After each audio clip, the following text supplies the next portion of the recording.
विद्युत रसायन श्रेणी में जब हम धातुओं के मानक इलेक्ट्रोड विभव के क्रम में बढ़ते हुए क्रम में रखते हैं या रखा जाता है तो हमें एक श्रेणी प्राप्त होता है। इसे विद्युत रसायन श्रेणी कहा जाता है।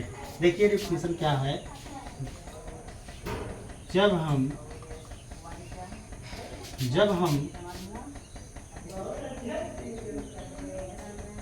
हम धातुओं को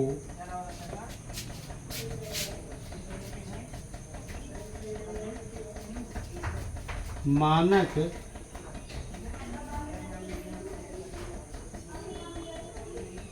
इलेक्ट्रोड विभव के बढ़ते हुए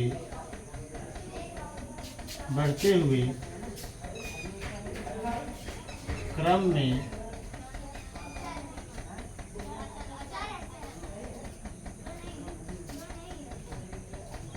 रखा जाता है तो हमें एक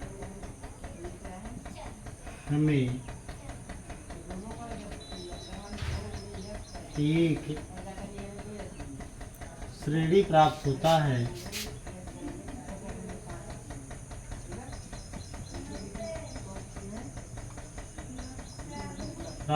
है। जिसे विद्युत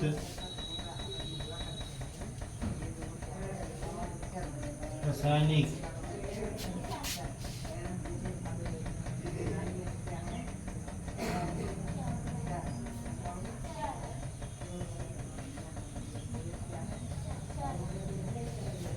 श्रेणी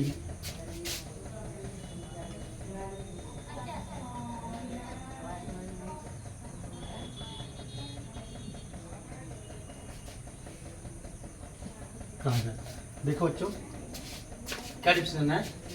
जब हम धातुओं को मानक इलेक्ट्रोड विभव के बढ़ते हुए क्रम में रखा जाता है या रखते हैं तो हमें एक श्रेणी प्राप्त होती है।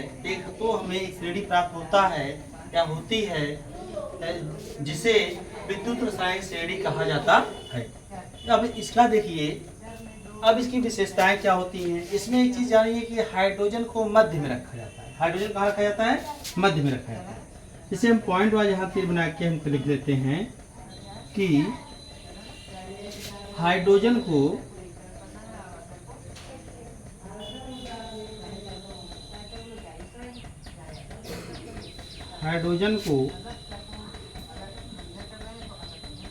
श्रेणी में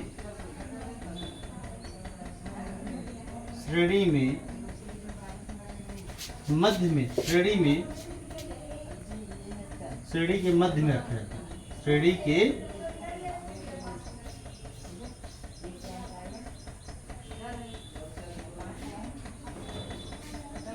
मध्य में रखा जाता है जिसका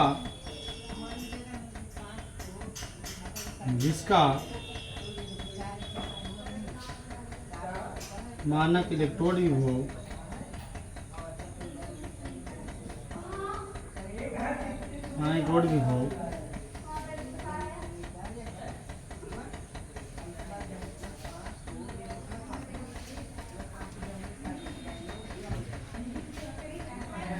सुन ठीक बेटा। तो क्या आप कहोगे विद्युत रसायन श्रेणी की परिभाषा क्या होती है? जब हम धातुओं को उनके मानक इलेक्ट्रोड विभव के बढ़ते हुए क्रम में रखते हैं या रखा जाता है तो हमें एक श्रेणी प्राप्त होती है जिसे विद्युत रसायन श्रेणी कहा जाता है। और हाइड्रोजन को श्रेणी के मध्य में रखा जाता है जिसका मानक इलेक्ट्रोड विभव 0 होता है। ठीक है। अब देखिए इसकी क्या क्या विशेषताएं होती हैं, इसकी उपयोगिता क्या होती हैं, तो इसमें हम पढ़ेंगे। पहली उपयोगिता डिस्टर्ब नहीं मिटाएंगे, निकाल दीजिए।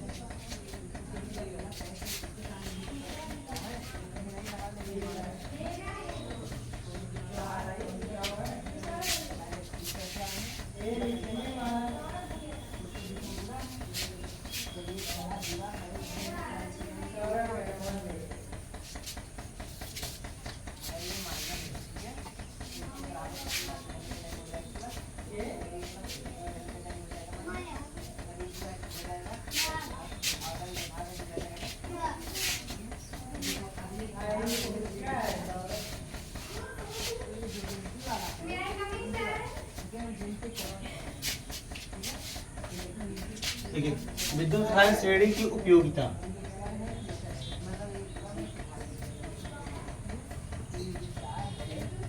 उपयोगिता हम जानेंगे। नंबर 1 आपका धातुओं के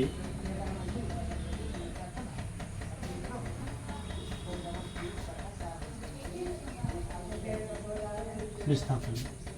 पहले हम क्या करेंगे, धातुओं के विस्थापन। इसमें क्या होता है, जब हम कॉपर सल्फेट के विलयन में हम क्रिया कराते हैं आयरन से, तो क्या बन जाएगा यहाँ पर फेरस सल्फेट, और यहाँ प्लस कॉपर क्या हो जाएगा, अलग हो जाएगा। तो विद्युत धारा श्रेणी की पहली तरीका क्या होगा, धातुओं के विस्थापन में।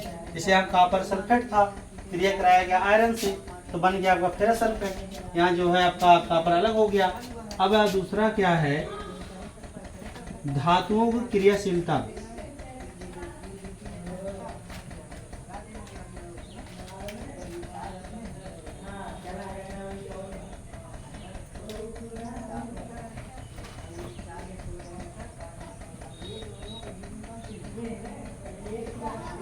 धातुओं की क्रियाशीलता, ठीक आया।